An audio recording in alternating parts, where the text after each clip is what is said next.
All right, happy Thursday, Chargers fans. For Chris Hayre, I'm Hayley Elwood. Welcome to Chargers Live. Little windy day out here at Hogue Performance Center.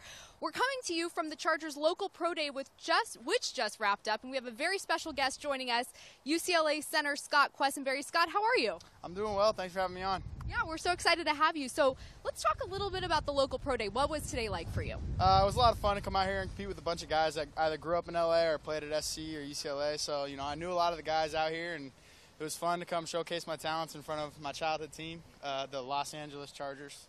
To me, always the San Diego Chargers, but it was a lot of fun. What kind of are you hoping to get out of this? Because is this really one of the last times that you have to showcase your skills before the draft comes around? Yeah, just to show the coaches here that the film doesn't lie and they know what kind of player they're getting and what kind of person they're getting, really, because I'm going to be a great teammate, great locker room guy, and somebody that's going to come in and work hard every day. Scott, this draft process is so long, man. We just talked about it a couple minutes ago. What advice have you gotten from former teammates and your brother David, who's in the league right now? Just kind of go with the flow. Whatever happens, happens, really. You can't really control it. A lot of different crazy things have happened on draft day, whether a team trades away 5 picks or, they get 5 picks. So just kind of roll with the punches, and, when your name is called or if it isn't called, when you get your opportunity, make the most of it. And this thing started for you at the Senior Bowl, right? Yeah. At Senior Bowl, you had the Combine, you had these pro days.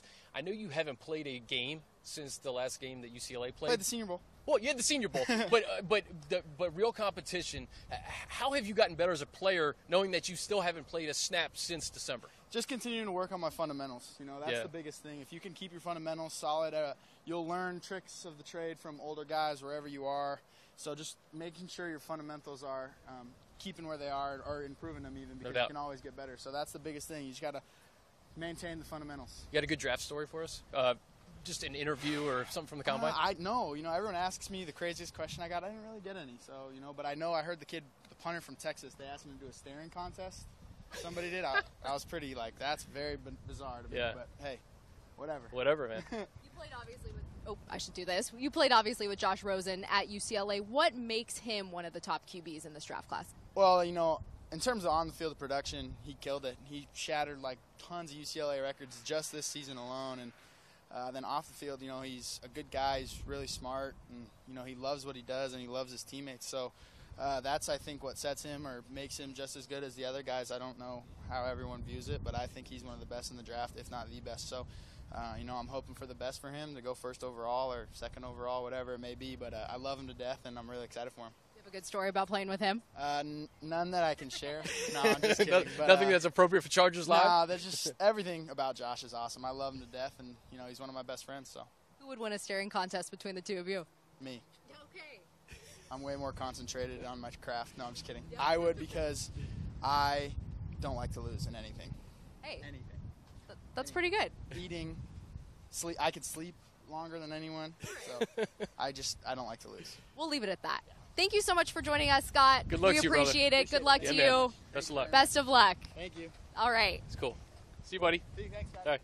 All right. That was fun. That Yeah. was a lot of fun.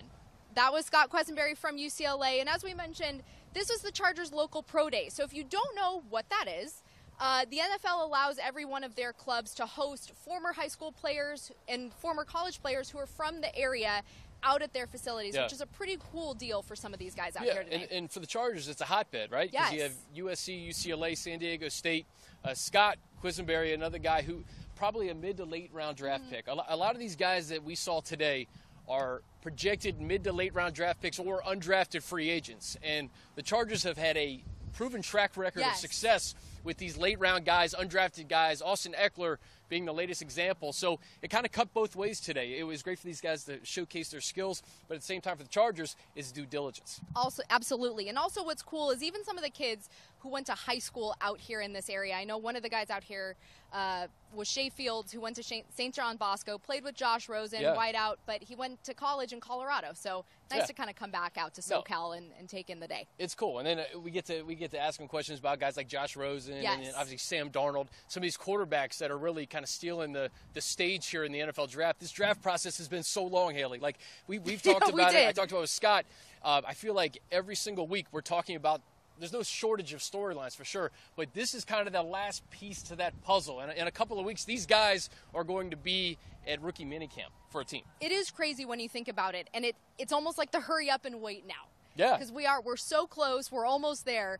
But it's such an exciting process for these guys, and it's a fun day for sure, at least for them to come out here. No doubt. But it wasn't just what happened on the field, so let's talk a little bit about what they did before they even took to the field. So they got here early in the morning, had some meetings, fun time. Yeah, they met with Arthur Hightower, Yes. player engagement. I mean, this is a great kind of a precursor to what you're going to expect when you go into an NFL facility. So this is a golden opportunity for guys from this area to come to an NFL facility, meet with personnel behind closed doors, meet with the coaches, and know what you're going to get in a couple of weeks. So I know that this is something, it's just an extra layer for some of these guys who may not get the shine at the pro days to make an impression, for sure. And speaking of those pro days, Chris and I both attended a few of the Southern California pro days.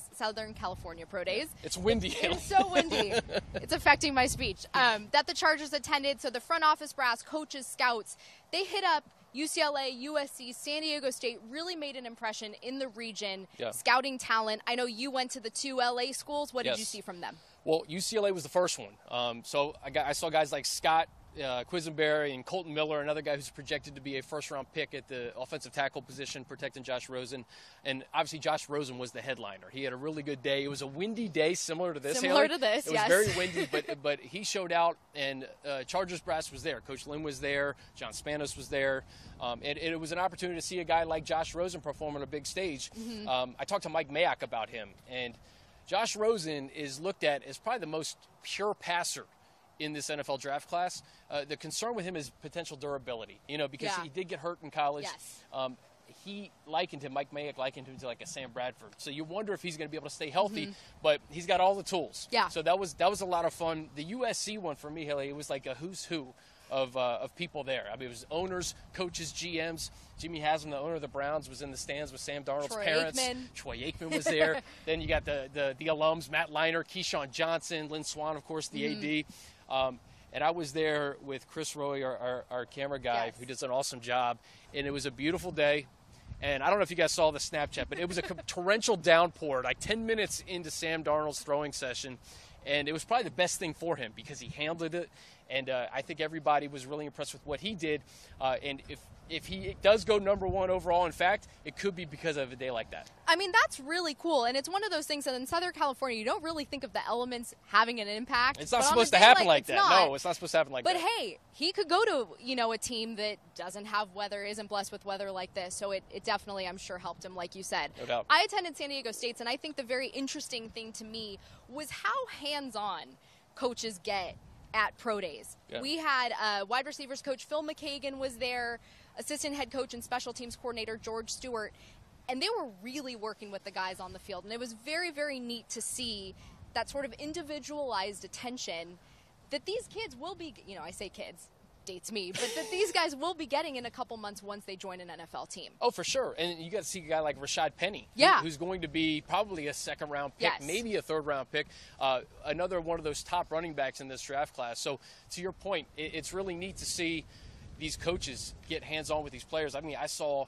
guys like Mike Vrabel, the head coach of the Titans, get real hands-on with some of the linebackers at USC. So it's interesting to see how certain coaches will latch onto a guy that may fit what they want to do and kind of see how that plays out. Yeah, in fact, also David Wells, tight end from San Diego State, who was out here today, Chargers tight ends coach Rip Shearer, I was talking to him because he was talking with David at the pro day, and he likened him to like a dinosaur, like a throwback kind of blocking tight end, which isn't really, that position's evolved over the years. Sure. So it's cool to see, again, guys, coaches go over to these guys, talk to them, and then have a day like today where they can reestablish that connection. No doubt. And like I said, we're less than 2 weeks out from the NFL draft now, and everybody's talking about the number 17 overall pick, the Chargers. What are they going to do? Who are they going to draft?